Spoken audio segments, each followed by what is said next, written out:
Hello students, let us continue with the further part of the chapter the village of Palampur. Dear students, when we talk about the last video, we just discussed about the modern method or modern farming method through which we can increase the productivity, right? No doubt, whenever you will see the year of last 30 to 40 years, no doubt we have exploited the land.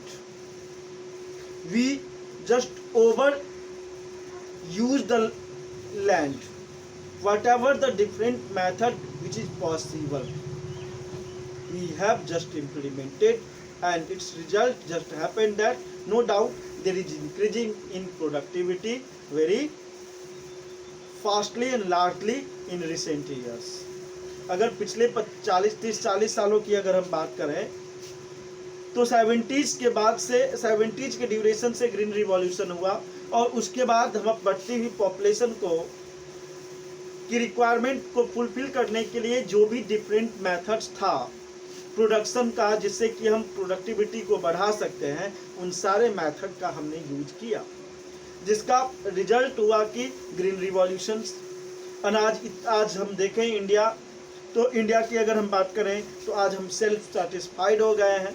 हमारे food grains की इतनी productivity होती है कि हम तो अपनी requirement fulfil करते ही हैं, बहुत सारे कंट्रीज को भी हम सप्लाई भी करते हैं. इसके अलावा हमारे पास स्टॉक में इतना ग्रेन्स और अनाज होता है कि हम 2-3 सालों तक हमारी प्रोडक्टिविटी ना हो फिर भी हम पर बहुत ज़्यादा इफेक्ट नहीं पड़ेगा. Means we can survive. There's I don't mean that there is not effect of there is not productivity, but there will be effect, but we can manage anyway, right? लेकिन अब इसके प्रोडक्टिविटी के कारण के लिए हमने जो मेथड्स यूज किया है वो नेचुरली इन्वायरमेंट को डायरेक्टली इनडायरेक्टली हमें बहुत इन्फ्लुएंस्ड किया है, राइट? हम लोग देखेंगे जैसे कि नो डाउट लैंड है, लैंड को हमने पिछले टॉपिक में भी बताया कि हमें मॉडर्न फार्मिंग मेथड में HYB सीड्स हो, इंसेक्टिसाइड्स हो, पेस्टिसाइड हो, केमिकल्स हो, ये सारा हमने इतना ज़्यादा यूज किया कि सॉइल की फर्टिलिटी वेस्ट हो गया, कंप्लीट रूप से वो बंजर हो गया, वहाँ अब कुछ भी उपज नहीं हो सकता है. ऐसी भी कंडीशंस है. तो रीजन ये है कि एक एग्जाम्पल आपने सुना होगा, कहानी सुना होगा कि एक सोने की चिड़िया थी, एक चिड़िया थी जो सोने की अंडा देती थी, ठीक है? तो वो जो अंडे का जो चिड़िया का जो मालिक था वो सोचा कि चलो एक रोज ये एक सोने का अंडा देती है, अगर मैं एक ही दिन इसे इतना मारूं, एक डंडा मारता हूं तो एक अंडा देती है, अगर मैं इसको 10 डंडा मारूंगा तो हो सकता है 10 अंडे दे सोने का. इस लोभ में उसने क्या किया, एक दिन उस मुर्गी को उसने 10 डंडा मारा. रिजल्टली क्या हुआ, वो सोने का अंडा तो दी नहीं, एक ही दी, लेकिन वो बेचारी मर गई. तो ऐसी कंडीशंस हमें नहीं करना चाहिए. We should use our natural resources like land in such a way that it can fulfill our present requirement and remains for coming generation also.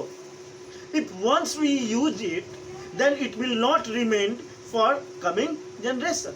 अगर हम उस प्राकृतिक संपदा जो हमारा नेचुरल रिसोर्सेज है उसको हम एक ही बार अगर यूज कर लें तो अभी तो ठीक है, हम जितने करते कर लेंगे, लेकिन हमारे आने वाले जनरेशन के लिए कुछ भी नहीं बचेगा. अगर सॉइल को हम इतना ओवर यूटिलाइज ओवर एक्सप्लॉइट करेंगे by using chemical fertilisers like insecticide, pesticides and different others chemicals, right? What will happen, the fertility, the quality of land decade, and this will result the unfertility of land and useless of soil, and we will not remain for further agriculture activity. तो चूंकि soil रहेगा तो उसी पर हम productivity कर सकते हैं, मेथड को यूज कर सकते हैं. तो मेथड को यूज करने में हमें इस बात का सावधानी रखना होगा कि हम उसको ओवर यूटिलाइज ना करें. उसमें आवश्यकता से ज़्यादा केमिकल फर्टिलाइजर्स हम यूज नहीं करें, इंसेक्टिसाइड पेस्टिसाइड्स को यूज करने में हम सावधानी बरतें, तभी जाकर के अभी हमारा प्रोडक्टिविटी को प्रोड्यूस करेगा और आने वाले जनरेशन में के लिए भी हमारा ज़मीन बचा हुआ रहेगा, हमारा सॉइल बचा हुआ रहेगा। अभी हम देखते हैं कि लास्ट 1970s के बाद से देखा जाए तो जिस प्रकार से ये ओवर यूटिलाइजेशन हुआ है, ओवर यूजिंग हुआ है इन केमिकल फर्टिलाइजर्स, इंसेक्टिसाइड, पेस्टिसाइड्स का, जिसके कारण से हम जो है बहुत सारे इन्वायरमेंटल प्रॉब्लम्स भी में फंस गए। देखते हैं हम लोग कि तो ये आज हम लोग देखेंगे कि मॉडर्न फार्मिंग मेथड्स या फार्मिंग को यील्ड्स को बढ़ाने के लिए जो हम लोगों ने मेथड यूज किया, उसका क्या क्या निगेटिव इम्पैक्ट हुआ। ग्रीन रिवॉल्यूशन को ऑब्टेन करने के लिए हमने जो मेथड्स यूज किया, उसका इम्पैक्ट क्या हुआ, ग्रीन रिवॉल्यूशन का नेगेटिव इम्पैक्ट क्या है। कहता है scientific reports indicate that the modern farming method have over use the natural resources. कहता है साइंटिफिक रिपोर्ट्स अगर देखा जाए तो बहुत सारे साइंटिफिक रिपोर्ट्स का ये रिजल्ट है कि मॉडर्न फार्मिंग मेथड के कारण हमने नेचुरल रिसोर्सेज का आवश्यकता से ज़्यादा यूज किया है। ओवर यूटिलाइजिंग का मतलब क्या हुआ, जितनी यूज करनी चाहिए उससे ज़्यादा हमने यूज किया है, राइट। अब what are its negative impact. कहता है green revolution is associated with the loss of soil fertility. Green revolution का पहला परिणाम ये हुआ है कि सॉइल की फर्टिलिटी क्या हो गया है, कम हो गया है। सॉइल की फर्टिलिटी बिल्कुल खत्म सा हो गया है due to increased use of chemical fertiliser. I have told many times why such happened, why the quality of soil is just decayed. This happens due to increasing use of chemical fertilisers. Next negative impact, continuous use of groundwater for tube well irrigation has led to the depletion of the water level, right। अब देखते हो कि बहुत सारे गांव ऐसे हैं जहां पर पानी के लिए तरस रहे हैं। आज हम पानी पीने के लिए पानी बाजार से, मार्केट से हम बिस्लेरी की बोतल्स और जो आपको देखते हो डिफरेंट वाटर प्लांट्स बिछाए गए हैं, उससे हम पीते हैं। याद कीजिए 10 साल पहले ऐसा क्या कोई प्लांट था क्या पीने के लिए पानी? एक चापाकल की जो ठंडा पानी हम पीते थे ना, हम मार्केट से खरीदने के लिए हम मजबूर नहीं थे। आज क्यों जो वाटर की क्वालिटी सभी जगह डिके हो गया? ये रीजन है, ये chemical fertilisers, insecticide, pesticides use के करने के कारण।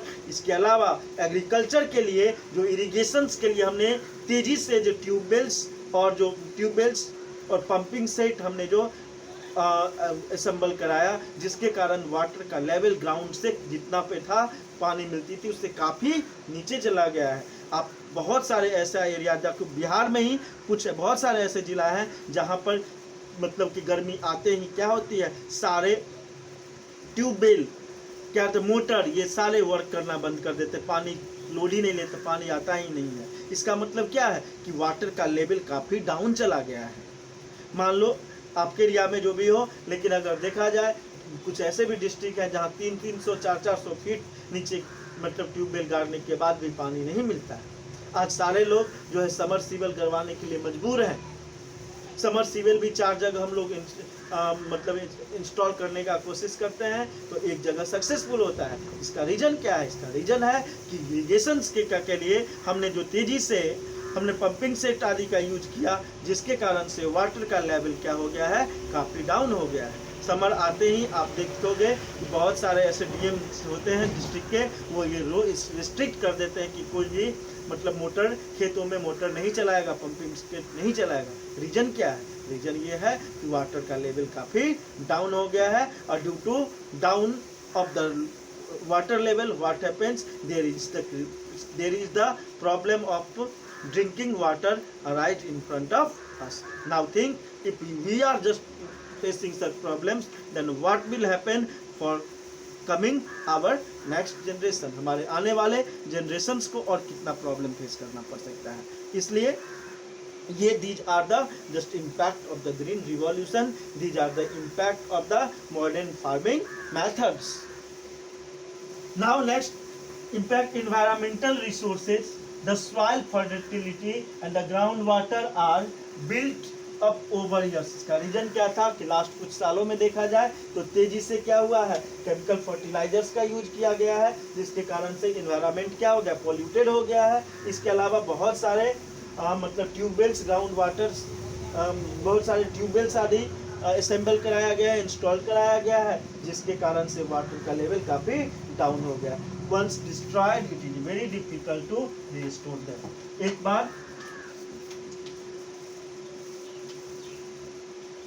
एक बार वाटर का लेवल अगर डाउन चला जाए, ठीक है, तो उसको फिर से रीस्टोर करना बहुत मुश्किल होता है, क्योंकि इसको एक बार प्रोड्यूस होने में, इसको बनने में हजारों लाखों साल लगता है।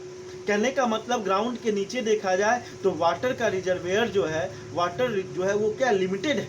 उस वाटर को आप क्या करो, एक दिन में यूज करो, एक साल में यूज करो, 100 साल में यूज करो, 1000 साल में यूज करो। लिमिटेड जो है वो तो रिसोर्सेज लिमिटेड है, उसको आप आज यूज करो या ये करो। और उसके बाद और भी जो सोर्सेज हैं, जो पॉल्यूशन, जिसके कारण से शहरी अर्बन एरियाज में फैक्ट्री, इंडस्ट्रीज आदि के कारण से क्या हो गया, पॉल्यूशंस जो है वो जितना क्वांटिटी में पहले बारिश होती थी, रेन होता था, वो होना क्या हो गया, रिड्यूस हो गया है। तो ये सारे रीजन्स हैं, ये सारे भी देखा जाए तो नेगेटिव मतलब डायरेक्टली और इनडायरेक्ट डायरेक्टली कहीं ना कहीं से बढ़ती हुई पॉपुलेशन के कारण से ये सारे प्रॉब्लम हुए हैं। और बढ़ती पॉपुलेशन के कारण से हमने जो ग्रीन रिवॉल्यूशन के लिए हम तेज़ी से डिफरेंट मेथड को यूज कर रहे हैं, जिस मेथड के कारण ओवर यूटिलाइजेशन हो रहा है नेचुरल रिसोर्सेज का, जिसके कारण ये सारे प्रॉब्लम हम फेस कर रहे हैं। कहता है we must take care of the environmental to ensure future development in agriculture. कहता है आने वाले टाइम में भी हम एग्रीकल्चर प्रोडक्टिविटी को मेंटेन रखें, जिससे कि हमें खाने के लिए अनाज मिलता रहे। इसलिए ज़रूरी है कि हमें इन्वायरमेंट को क्या करना होगा, हमें प्रोटेक्ट करना होगा, तभी जा कर के आने वाले फ्यूचर में हम क्या कर सकते हैं, अपनी रिक्वायरमेंट को फुलफिल कर सकते हैं। राइट। तो it is prime responsibility of all of us to protect our environment and just try to control or reduce the overutilization of natural resources. Right? I think it is clear to everyone what are the negative impact of the green revolution. Is it clear? Right? So dear students, this is not problem of any individual village, or this is not problem of any state. And right now environmental degradation, water scarcity are just became the problem of nation or international issues. So we must take care of it. Thank you. Have a nice day. We will meet in the next video with one more topic. Thank you.